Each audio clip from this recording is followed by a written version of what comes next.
What's up, everybody? My name is Ben Thomas. You have heard some of my work with artists such as Lil Uzi Vert, Future, Meek Mill, Jazmine Sullivan, and Fridayy. And I'm here to show you some cool tips and tricks in Pro Tools, specifically how you can make your own keyboard shortcuts. And then if you're a recording engineer, some different ways that you can edit a 2-track beat to make your song more interesting.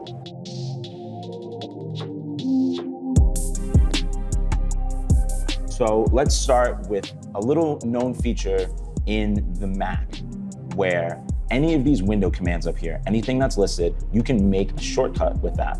And so for me, when I look at my keyboard, I know that the keys F13 through F19 don't do anything. So those are some open keys that I can do some really cool things with.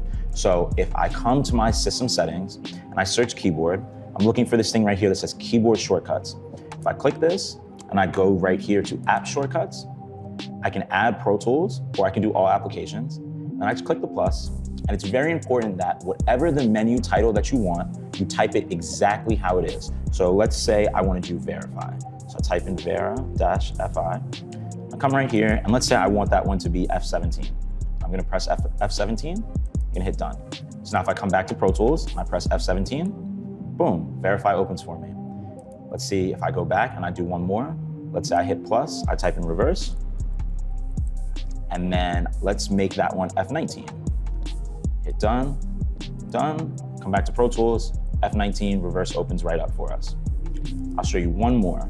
So if I come back and I do keyboard shortcuts and then app shortcuts, one of my favorite is this one right here that says hide all floating windows. And I made that Command W. So now, anytime I open up a plugin, if I press Command W, it closes. If I press Command W again, it opens back up. It makes it a lot easier than having to navigate to the X to open and close plugins. Because it's really important that when you're in a session with an artist as a recording engineer, the main thing that you're focused on is speed.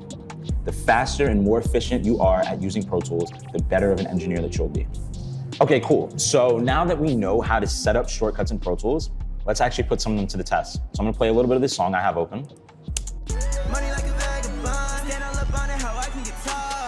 This is a really great song from an artist from Philadelphia named XG. So when we're trying to chop up the beat in a session, we can do something simple, like just cutting the beat out and dropping it. But we can make that a lot more interesting. So one of my favorite features in Pro Tools is if you go edit, separate clip on grid. So now if I hit OK, you see I have cuts on the grid for this section. So what happens if I mute every other clip? So look at that one, this one, and this one. Let's hear that. Adds a little bit of interest. Let's try some other things. If we come over here, we listen to this part of the beat, we solo the beat. So what I like to do is I like to find 2 claps. And what I'm gonna do is I'm gonna cut this one clap. I'm going to duplicate this track.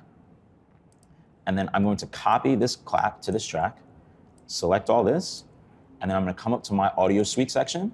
Let's go to reverb. And then we just need something simple. So we'll go to deverb, and then we'll hit render. So now if we listen to this solo, we have our clap with some reverse on it, with some reverb on it. And then now let's use our shortcuts from earlier. F19 opens our reverse. So let's duplicate this track again, copy this clap.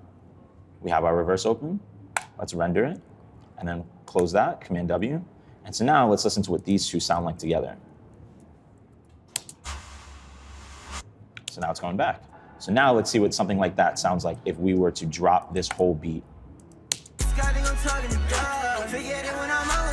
Let me solo that so you can hear it a little better.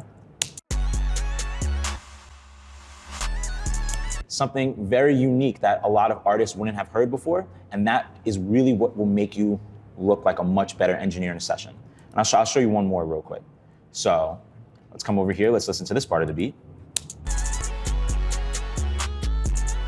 So what if we made our grid size a little smaller, and then let's verify right here.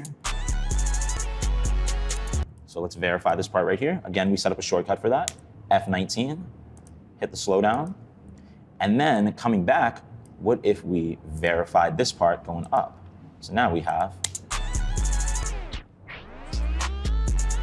And then if we combine that with what I showed you earlier, we come edit, separate clip on grid, Let's separate. Let's make our grid size a little smaller, actually. And then we go edit, separate clip, on grid. Let's hit OK. And then just like earlier, let's delete every other clip. Actually, we'll mute every other clip this time. Boom, boom, boom. So now let's hear all that together. You can play around with the timing and stuff, but just to make the beat a little bit more interesting. So those are just some cool ways that you can set up your own shortcuts in Pro Tools and chop up beats during a session to make your song a little bit more interesting. My name is Ben Thomas, and you can follow me on Instagram at Ben F. Thomas Music.